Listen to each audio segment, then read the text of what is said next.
আসসালামু আলাইকুম গাইস, এখন বাজে 7টা।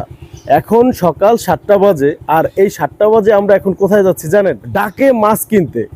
তো ওখানে ইলিশ মাছ এবং নদীর যাবতীয় মাছ পাওয়া যায়। তো আমাদের ভাগ্যে কি মাছ জোটে আমরা দেখি আজকে। তো আপনারা আমাদের সাথেই থাকবেন, এই ভিডিওর সাথে থাকবেন এবং দেখতে থাকুন যে আমরা আসলে কিভাবে ডাকে মাছ কিনি এবং কি কি মাছ পাওয়া যায়, কেমন কি আশয় বিষয় সবকিছু থাকছে এই ভিডিওতে। আমরা 3 বন্ধু আজকে মাছ কেনার জন্য রওনা দিচ্ছি।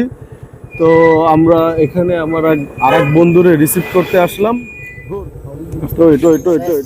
শায়েস্তাবাদ কিসের জন্য যাইতেছি? মাছ কিনতে। মাছ কি আমাদের কপালে আছে? এখন বাজে 7টা। হ্যাঁ, দেখি ইনশাল্লাহ। শায়েস্তাবাদ বাজারে যেতে যতখানি রাস্তা ততখানি রাস্তা আসলে ভিডিওতে দেখানো সম্ভব না।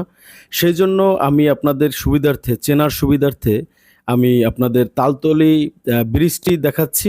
এই থেকে অল্প একটু রাস্তা দেখালেই আপনারা বুঝতে পারবেন যে আসলে শায়েস্তাবাদ বাজারটি কোন দিকে। তো এই সকালবেলা আরেকটা জিনিস আমরা উপভোগ করলাম যে একেবারে শীতের দিনের একটা আবহাওয়া তৈরি হয়ে গেছে। তো শীত মনে হয় খুব দ্রুতই চলে আসবে। তো আমরা শীতের জন্য অপেক্ষা করছি। আর ওয়েদারটা আসলেই অনেক দারুণ। এই সুন্দর ওয়েদার উপভোগ করতে করতে অলরেডি আমরা বাজারে চলে এসেছি।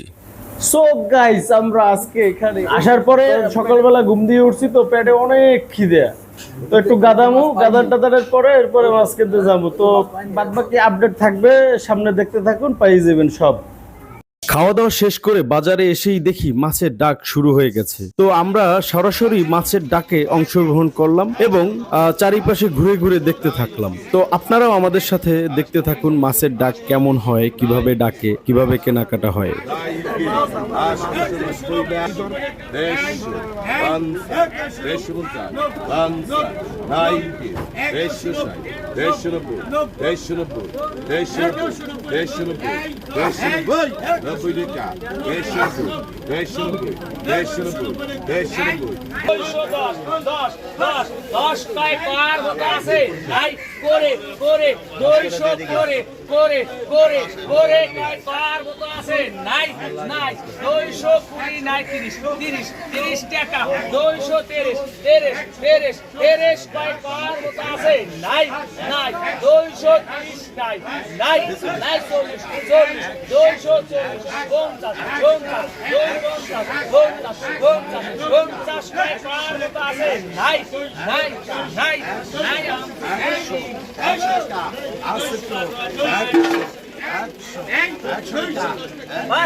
গাইস, পিছনে ডাকাডাকি চলতে আছে, মাছ কেনাকিনি চলতে আছে, কিন্তু আমি ওখানে ঘুরে টুরে আসলাম।